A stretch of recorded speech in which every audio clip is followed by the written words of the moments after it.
What is up, everybody? My name is Bobby, and today I'm going to be giving you guys my review of the Apple Watch Ultra. So this is the latest and greatest Apple Watch. This thing has been rumored for a while, and we finally have it in hand. I've been using it for, I want to say like a week and a half now, and I definitely have a lot of thoughts about it. I've used every generation of Apple Watch that's ever come out up to date. And I must say that this thing is for sure my favorite one I've ever used. So without further ado, let's just jump into it. Okay, first things first, from a design perspective. So the Apple Watch Ultra, I guess I should preface that this watch is specifically designed for intense, hardcore outdoor use cases. So it is much bigger than a traditional Apple Watch.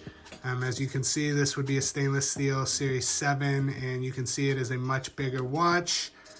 It's definitely thicker. It's all around a bigger, chunkier watch, and this guy is designed definitely for the outdoor usage in mind.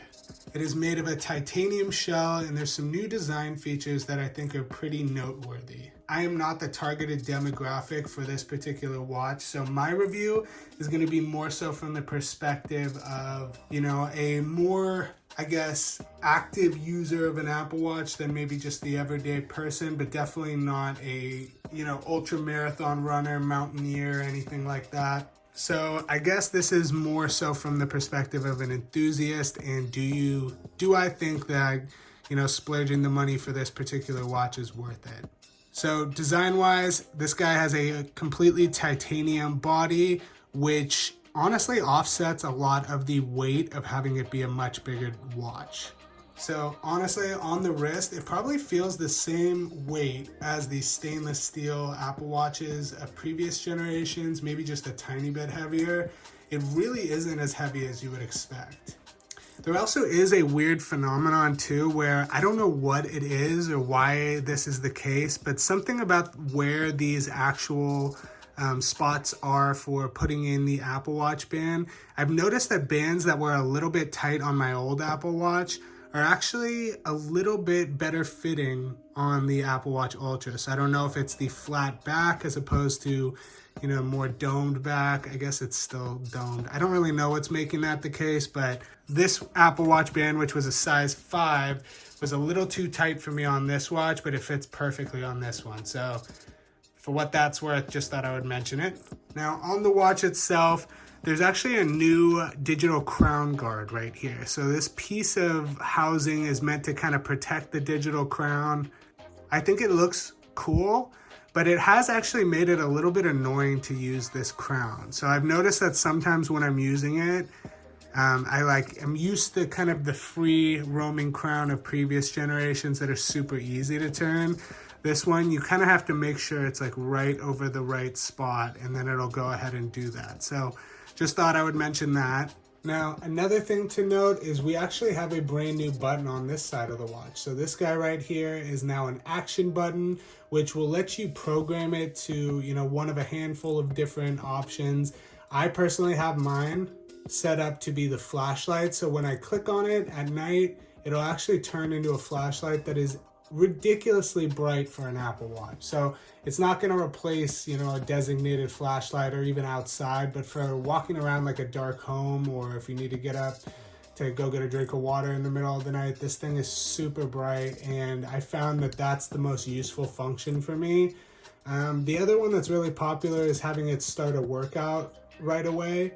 For me, I vary between like a handful of different workouts, and so you can have it just open up the app, but I can also just get to the app for just one touch on the actual watch face itself.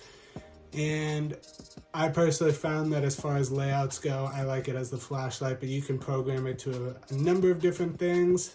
From a design perspective though, probably one of my favorite features of the new watch is 1, the bigger watch face, and 2, the fact that it's flat. So in previous generations, the watch face itself was kind of rounded in a way, and that looks good and all, don't get me wrong, but I think there's something just more sleek about when you run your finger on a flat screen, it just feels better. I don't know how to explain it, but you don't have to like account for it curving over at a certain point. And I just love the way that it feels. It honestly, you know, just glides across it. From a durability perspective, this thing is by a landslide the most durable Apple Watch and possibly the most durable Apple product that's ever been made. I saw a video online where someone had it sitting on a desk and hit it with a hammer multiple times. And it actually, the force of hitting this item into a wooden table broke the table before it broke the Apple Watch. So there was like, it was almost like hitting like, you know, a fat nail into the table. It like cracked the table beneath it before it actually cracked the screen on the Apple Watch. I think it took like 12 big hammer hits to break this screen. Not the most scientific test, but for what it's worth, this thing is an absolute tank. Another thing to note as well is the speaker is much bigger on this guy. There's a new siren built into it. So if you're, you know, in the woods and you're trying to have it make a loud noise, hoping that someone might hear you if you're lost or something like that. It's not the loudest, but it is pretty loud. I believe you get there by holding down, I do it by holding down the action button, and then it pulled up this screen, and then you can just slide to turn on the siren. Pretty loud, but you know, I wouldn't, you know, bank my life on it, but it's there. One of the features that I thought was pretty neat is this new night mode feature. So when you scroll up the digital crown, it'll actually turn the whole face red and not emit as much light, and it's not harmful on the eyes and doesn't kind of you know, wake you up the way a normal screen would. I thought that this was a feature that'd be on all the watch faces, but it turns out it's only on, as far as I could tell, just this particular new Apple Watch face. Maybe it's on some of the others. I haven't tested obviously every single watch face, but I noticed that on most of the ones that I normally use, this feature isn't available, and it is on this one. But it is something that comes with it, and I think is really helpful too, especially if you wear this thing at night, not having it light up in your face. I've enjoyed that, and it is something that I use every night. Now, one thing that was advertised with the new Watch Ultra is the ability to withstand kind of more extreme temperatures. This is just a personal anecdote and coming from the perspective of someone that is not an extreme user of the Watch Ultra, but it was a scenario where I did notice this watch did, you know, give me a quality of life update, if you will. So at the gym that I go to, there is a sauna, and I like to go in the sauna every day after I work out. And I would always be obviously wearing my Apple Watch while I worked out. And then when I would get into the sauna with the Series 7 version, the stainless steel model, this guy, after maybe 3 or 4 minutes in the sauna, it felt like I had like a little sauna plate burning into my wrist. It was so hot, and it would just like be unwearable, and I would have to like take it off just to get in the sauna.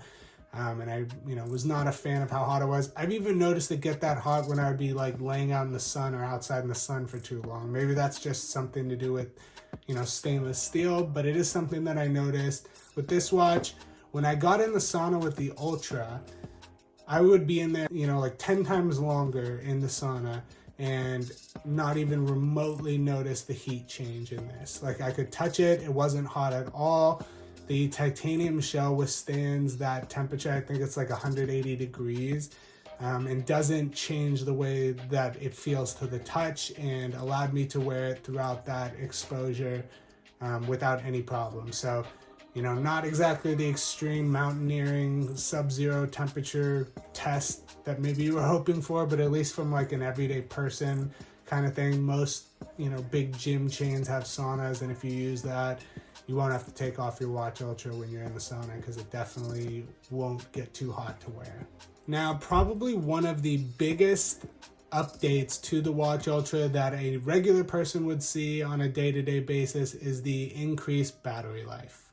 And I must say, without a shadow of a doubt, this thing is the best battery life of possibly any Apple product to date that I can remember. I mean, this thing has lasted me, you know, at least 2 full days with 1 or 2 workouts a day, and, you know, very active usage, notifications going off all the time. I mean, this thing, it lasts forever. It's the first Apple product that I genuinely feel like the battery life is so good that I don't even have to think about it anymore. So I wear this all day, every single day, and the only time I charge it is I'll take it off my wrist to throw it on the charger for maybe 20 minutes while I take a shower. And so I throw it on the charger. Today was like day 2 without charging it, and when I threw it on the charger, it was at maybe 25%. I charged it up for 20 minutes, 30 minutes. It got up to like 85%. And then I threw it on back on my wrist and I just went about my day. So honestly, super love the fact that the battery life is phenomenal, and that is well worth the trade-off of a bigger watch in my personal opinion. This guy is the battery champ of Apple devices, and I don't think you'd be disappointed. There's also supposedly a new software feature that's coming that'll allow you to get up to 60 hours of battery life on one charge, which is wild. So that should be coming down the road, but as far as like just out of the box, this thing is phenomenal. With the bigger screen too, I found that it was much easier to do things like replying to text. I found myself using my watch a lot more for things that I didn't necessarily think I would want in the past, or I didn't feel like the watch did better than my phone.